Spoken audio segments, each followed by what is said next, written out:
एक गांव में एक किसान रहता था। किसान खेती करने में व्यस्त था। तभी उसकी पत्नी वहां आई और उसके लिए खाना रखकर वहां से चली गई। जब किसान को फुर्सत मिली तो उसने खाना खाने की सोची, पर खाने का बर्तन तो खाली था।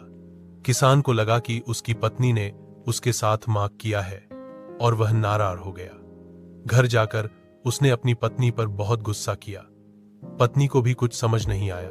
अगले दिन वह एक अलग तरह के बर्तन में किसान को खाना देने गई और किसान को व्यस्त देखकर खाना वहीं रखा गई। कुछ देर बाद एक सियार वहां आया और खाने के बर्तन में मुंह डाल के खाना खाने की कोशिश करने लगा, पर उसका मुंह बर्तन में ही फंस गया। सियार हल्ला मचाने लगा। सियार को इस हालत में देख के किसान समझ गया कि कल उसका खाना कहाँ गायब हुआ था। वह डंडा लेकर सियार के पास आया। सियार ने उससे अपनी जान बचाने की विनती की। किसान को सियार पर दया आ गई और उसने सियार को बर्तन से मुक्त कर दिया। सियार ने किसान को धन्यवाद दिया और किसान की मदद का वादा करके वहां से चला गया। सियार सीधा राजा के पास गया और वहां जाके सियार ने किसान के बारे में राजा को सब बताया।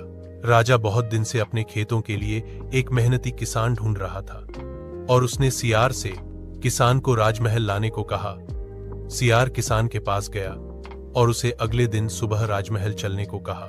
अगले दिन सुबह किसान और सियार राजमहल की तरफ निकल पड़े। राजमहल के पास पहुंचकर किसान घबरा गया। उसे लगा सियार राजा से कहकर उसे सब दिलवाएगा। डरते डरते किसान महल के अंदर गया। राजा किसान को देखते ही खुश हो गया, पर किसान डर रहा था।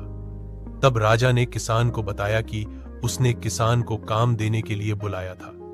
तब किसान की जान में जान आई। Please like, share and subscribe.